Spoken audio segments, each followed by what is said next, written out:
We have seen this season in the NBA where they came back and played a little bit early from COVID, but they only played 72 games. We have seen big-time injuries where players were out for extended time, players who come from, and stars and superstars from all walks of life, from veterans in the game who have normally been healthy like LeBron to young guys who are just in the game for their first year like LaMelo Ball. We've seen KD get injured and missed a lot of time. We saw James Harden miss the end of the playoffs. Kyrie Irving miss the end of the playoffs. Jamal Murray, ACL tear. He missed the rest of the season and the playoffs. Anthony Davis missed so much time he was never right for the Lakers in the playoffs. Jaylen Brown, once he went out, the Celtics season went out the window as well. Zion was hurt. Donovan Mitchell missed the last month and a half of the season for the Utah Jazz. So the big question here is now, this is not just, hey, these are all superstar injuries, right? This is not just, hey, we've had a lot of injuries. These are superstar injuries. So the big question to ask now is that, seeing how the NBA has evolved, the season has become so long, right? Guys play basketball all year round. They have to play to stay in shape. The players have gotten bigger and bigger and bigger, and the demand on travel and playing back-to-backs has gotten greater. Is 82 games and the current playoffs still feasible health-wise in today's NBA? Can we still play it that way? Are the players going to be healthy enough to continue on with this, or does something have to change? Because I guarantee you, you're going to see the players this summer talk to the NBA PA and go, hey, everybody, look at all these injuries. First of all, why did we come back so soon for COVID to play 72 games? I get everybody wanted to make money, but now we're getting back into a schedule where, hey, the long-term health of the league, you have to understand that this is the players that people wind up coming to see. And if we're going to see an NBA Finals where it's the Clippers without Kawhi Leonard and the Bucks without Giannis, oh, wow, look out. So, for a long time, I've always said 82 games is too much. And look, there's the business part of it that gets bigger, and we talk about money and all the different aspects of it. And what are you going to do for TV? And already the league is trying to figure out a way to have a mid-season tournament to add more revenue in. But strictly when you talk about health-wise in today's NBA, is 82 games with the back-to-backs and the marathon, the playoff star, still feasible and still good for the league health-wise? No way.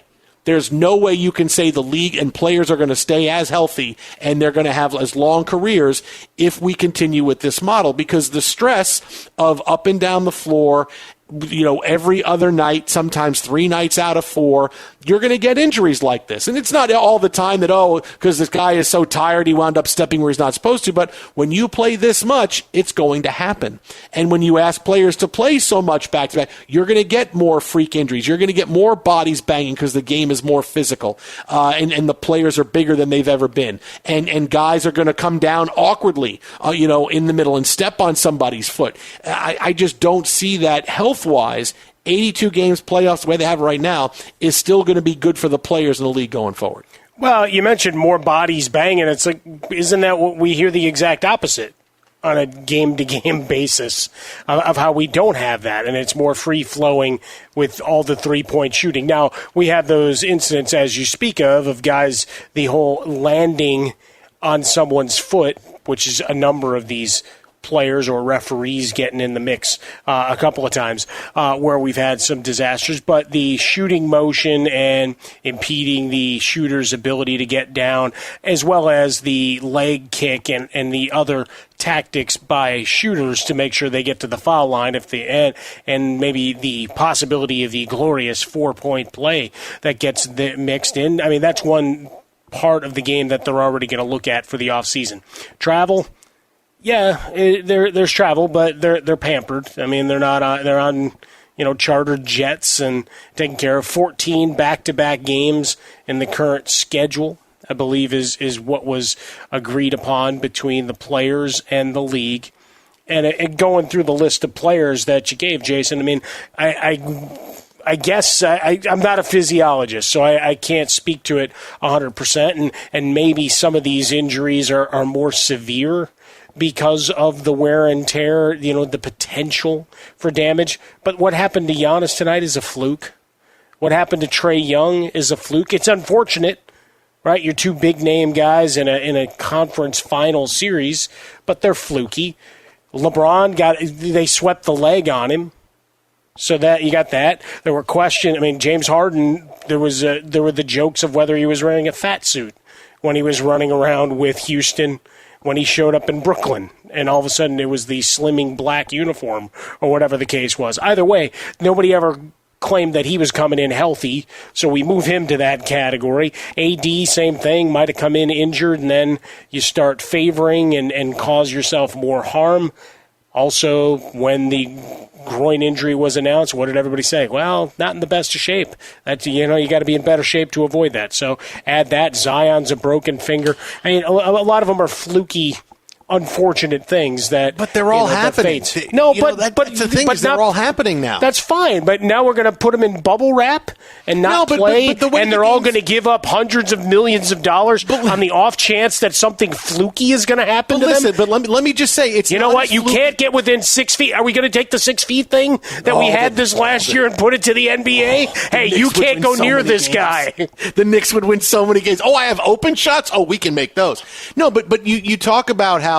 Okay, the game's not quite as physical on the outside because of the number of threes and jumpers. But now what you're seeing is what? You're seeing those shooters out behind the 3-point line when they haven't defended much more closely than they ever have been because that's where they shoot from. So you get things like someone landing on somebody's foot.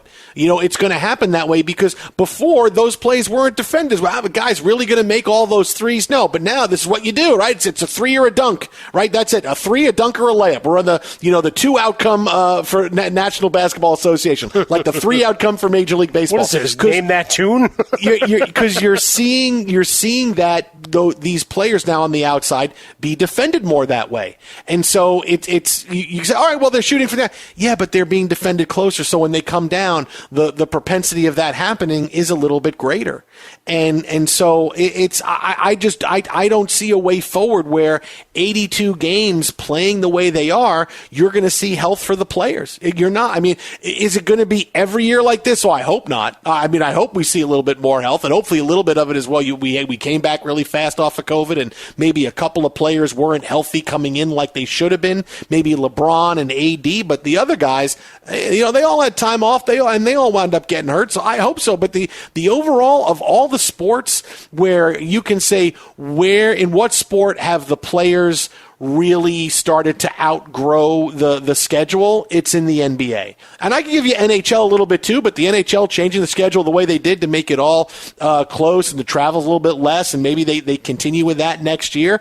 But the NBA really, you have seen that now, and you have seen, in a very small confine, because look, players get bigger in Major League Baseball, feels pretty big, right? Players get bigger in the National Football League, feels pretty big.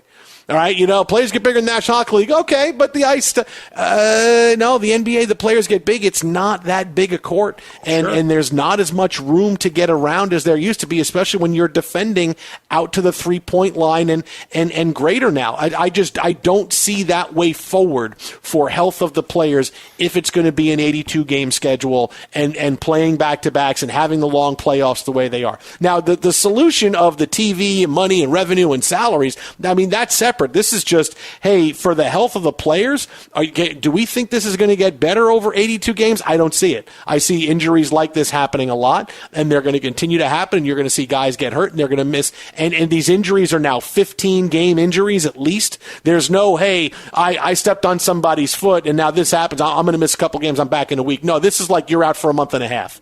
So you're talking about teams spending more care with their star players, meaning that, all right, well, do we really need you? We're in 4th place right now, and we can get by without you. Instead of coming back in a week, we'll see you in a month. So, if you're going to wind up missing a month anyway, those are games that how important does a team feel they are? I mean, I feel like 82 games, it would be groundbreaking if they did it, but 82 games for NBA players now, man, I don't know. I don't see that being helpful in players' long-term, their health. They're all going to be healthy all of a sudden. Yeah, part of it, I think we have to owe to the way the schedule ran off this past year, I think, to a degree. And, for Luka and for LeBron and others that complained about it, as a union, you passed it. Doesn't mean you all voted for it. Maybe you had strong objections in the moment before votes were taken. Bottom line is, as a union, you decided this was the schedule, this was the latest, and to make everybody right, and to get as much of the revenue lost last year, not only because of the pandemic, but also because of what all happened with Daryl Morey and everything else that started to flow and go to the larger NBA bottom line. So some of that, as you get back into a normal schedule after this season, because let's face it, a lot of these folks have now been sitting around for quite a while, right? Very long second season, as it were. And if you got eliminated early, well, you got the bonus extra weeks of rest off, as it were. So I think that's the look. One other solution, man. Maybe it's like Olympic hockey. You're on a bigger rink. Oh, and you think about it for the NBA, right? The court have is the always the same. trapezoid paint like in the Olympics. Have that big trapezoid. But think about it. I mean, your daughter plays soccer. What happens as you get older? Field gets bigger. Yeah. NBA it don't. So how about I know we're going to have to lose some revenue because we got to move those people in the $2,000, $3,000, $10,000 seats back a little bit. But maybe it's time to think about stealing a foot or two on either side of the court. I don't know. Twitter at How About a Fresca. Mike at Swollen Dome, the Jason Smith Show with my best friend Mike Harmon. Now that's a solution. Making the court a little bit bigger. Adding value. Not having people so close. Now that's a solution. There we go. So you and I just figured this out in like 10 minutes. What do we do? 82 games. Okay. What if we made the court bigger? Ooh, okay. What if we stuck with 72 games? What if we stuck with 72 games? We started a normal time. We didn't have to have back-to-backs anymore. We could make it a little bit better for the players. We go with 72 and see where we're at. Oh, maybe that works out a little bit. Maybe no, you want to cut the okay. games. I need my 82 back because if I'm going to lose money from those courtside seats, I got to keep that revenue on the other side. See, for me, I'm thinking bottom line here.